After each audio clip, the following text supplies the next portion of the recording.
Alright guys, here's another video. This one's on how I modified my 2013 Honda cr450.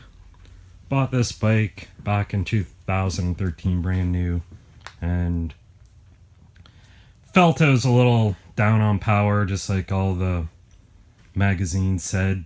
I had an 06 before this and I really liked the motor in it, and it was just getting old, so thought I'd sell it and buy a brand new one. So anyways, what I did to bump up the power on this bike was I bought the full Yoshimura exhaust system.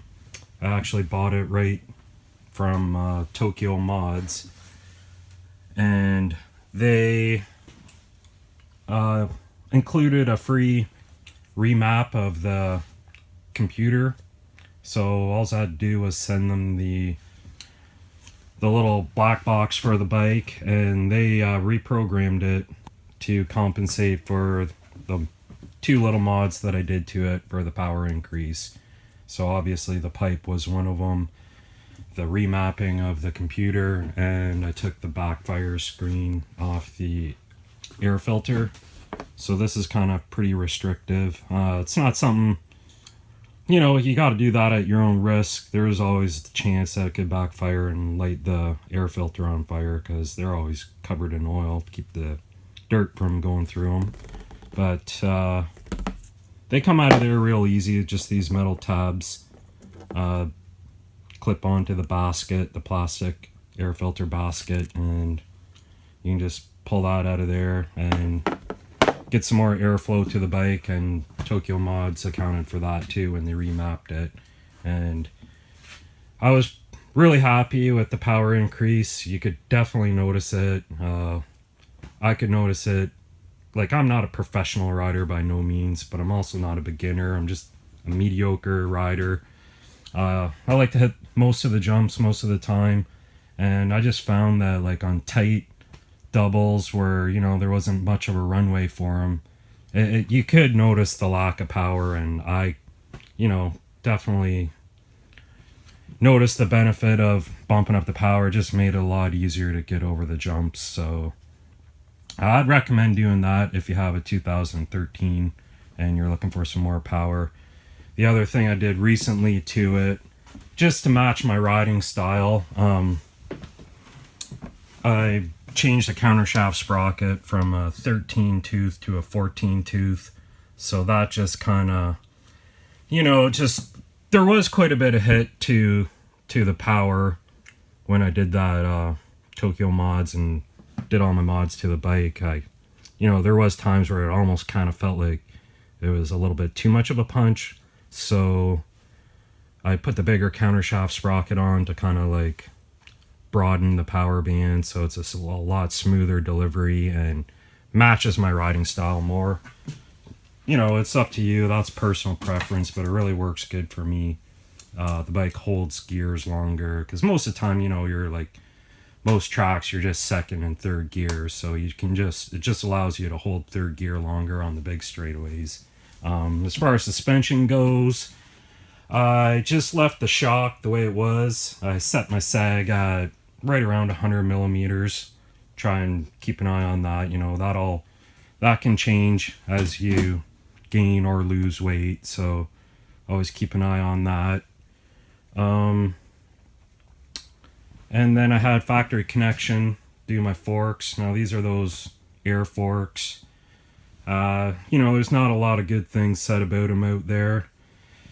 It just comes down to, you can make them work good if you spend the time to get them dialed in, but you need to do that pretty much every time you take the bike out, and you got to be watching the air pressure. And the good thing is you can dial them in by changing the air pressure. It makes it real easy to set your springs. But on the other hand, you know, once the forks heat up, or later on in the day when the sun's been on the bike, it, you know, increases the air pressure. So you got to kind of keep an eye on that. It does allow for better tuning, but you just got to stay on top of it to make them work good. And then as far as compression and rebound clickers go on the bike, I don't believe there's any magic setting for that. That's all dependent on air temperature, how thick or thin the oil is in your suspension. You know, on a real cold day, the fluid's going to really heat up in the forks, so you're going to want to go softer on the cold days from, you know, your summer settings. And, you know, that's all dependent on the track, how big the jumps are, what type of terrain the track is, and same goes with the tire pressures. Like that all, those are big things to, you know, keep in mind when tuning your bike.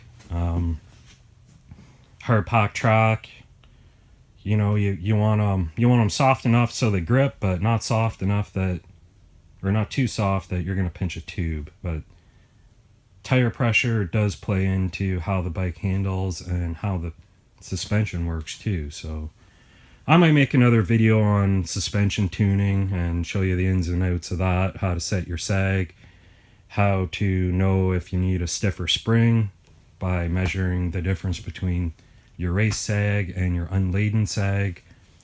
But this video is just on the mods that I did to my bike. I'm really happy with them. I kind of wanted to make a replica of the factory team bikes of that year, so I bought the throttle jockey graphics kit, and it came with the gripper seat, which I like just for, you know, when you're sitting down, helps hold you on the bike better when you're accelerating hard. And the other mod I did was, so I just put the rod braces on, strengthen up the rods, a skid plate,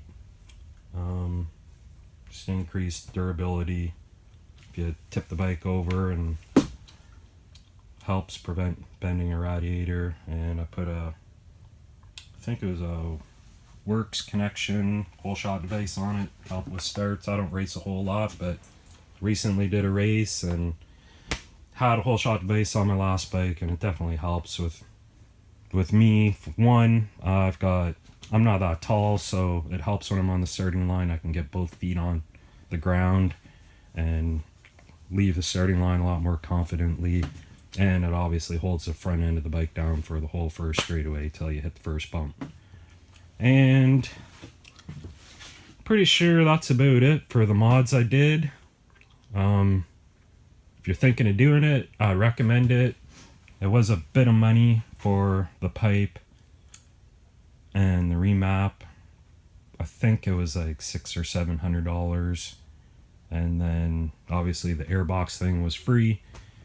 I've got about 30 hours on the bike now, so I'm thinking of tearing down the motor this winter, and I might put a one stage higher compression piston in it just to help with the bottom end, because I'm like kind of like a bottom to mid-range rider. That's where I like my power. That's why I kind of did that gearing change.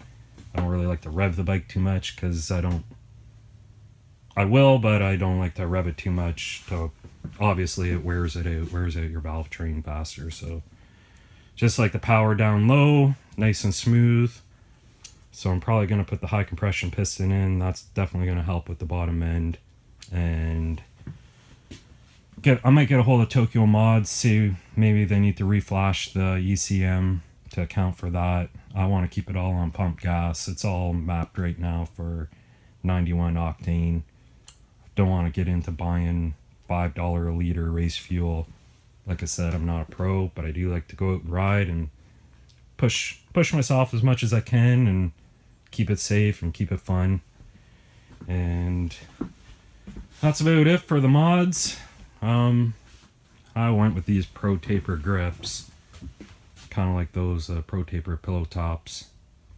That's all preference though, but the modifications definitely help the power output of the bike, and I really don't think it's sacrificing the reliability of it. So if you're thinking of doing it, go ahead and do it. I've got 30 hours on the bike since I did it, actually 34, and haven't had any issues.